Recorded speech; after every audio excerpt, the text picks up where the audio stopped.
Hello all. To start this tutorial, I'd like to walk you guys through to how to properly upload your work to the augmented reality app, the ARC2500A augmented reality app. So what we'll do is we'll actually start with a new file. So the first thing that we'll do is we'll go to units, just type in units. Under model, instead of millimeters, we will put meters, and this is very, very important because Apple's framework runs on meters that we're using for the augmented reality. So let's see here. Let's find meters. Okay, there it is. So and once we are in meters, what we'll do is we'll go. We will choose a drawing that you will have printed on the wall. So for me, this will be my split axon 2.1 drawing. I'll just drag and drop it into Rhino, and we'll do picture. We'll hit 0, and we'll put it in Rhino. So then what we'll do is we'll take the drawing and scale it by its true size. So if your drawing is 24 inches wide, we'll type in 24 inches at the scale command wide. So now you can see how small the drawing is. For many students, their AR models aren't working because they're not at the origin and they're not scaled correctly and their file is not meters. So all of your work has to be scaled correctly. So once you have the picture frame in here, just make sure to center it at the origin. Make sure to look at it in different ways and make sure that it is absolutely centered on origin. Next, what we'll do is we'll take our geometry into this brand new file. So for me, this is the geometry that I want to overlay. So this is my full axonometric model that I used to create the drawing. So then I just paste it in. Then you can do ZS to bring the object into view, and you can see how much bigger the model is. So we have to scale it down. So you go scale, you type in 0 to scale from the origin, then you go 1/48, which is approximately 1/4 inch scale. That's basically the scale that we're working with here. Then what we'll do, it's very important, we'll actually take this, you know, you can group it and whatnot.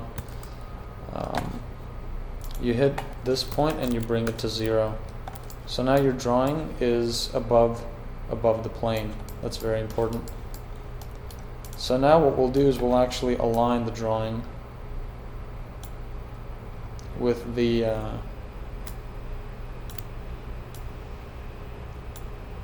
we'll align the model with the drawing. So just scale it up as you have it, since my drawing wasn't to scale. Or it was an approximate scale. It wasn't exactly 1/4 inch, but 1/4 inch is a good place to start with. And then of course you have to bring it up. So again, you can 0 it if you'd like. Type in 0. That's just the move command, by the way. So then just position the drawing. Position the model over the drawing. So now you can see that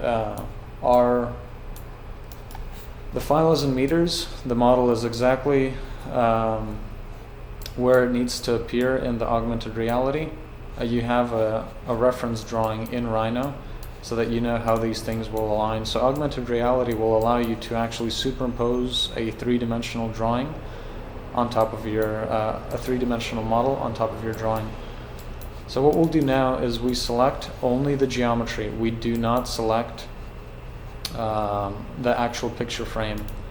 We check that all of our textures are working. So very quickly you can set it to rendered mode.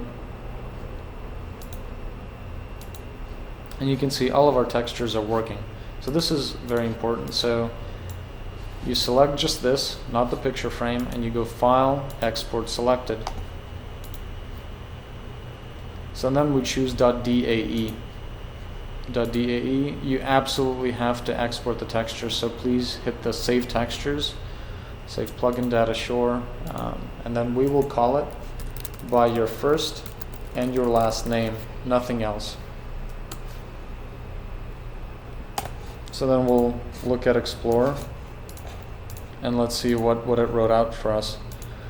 So you can see that we have these textures.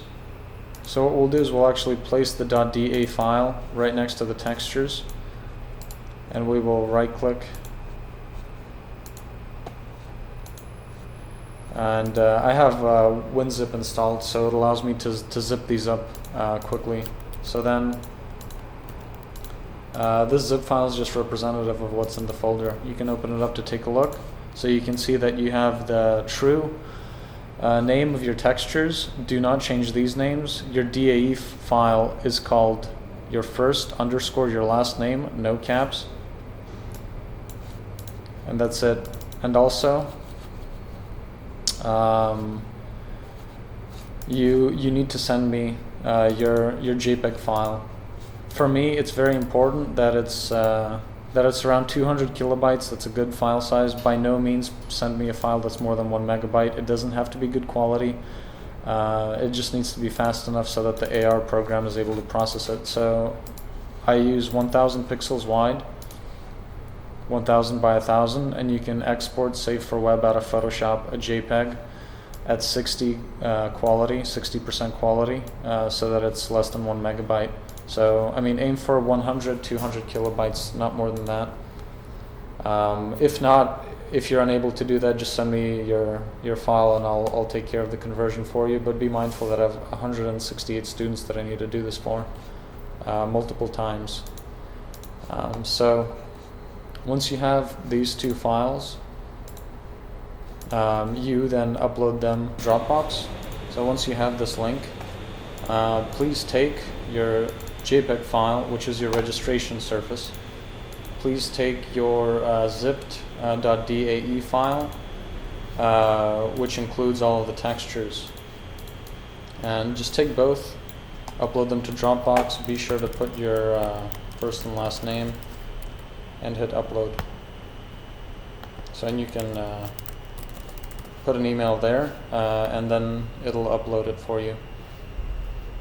So that's it. Now I'll just show you what happens in the AR app. So to find the augmented reality app, just type in ARC2500 onto the Apple iPhone App Store.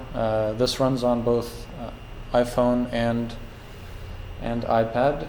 And so now you just have to browse to your name and then just launch the app.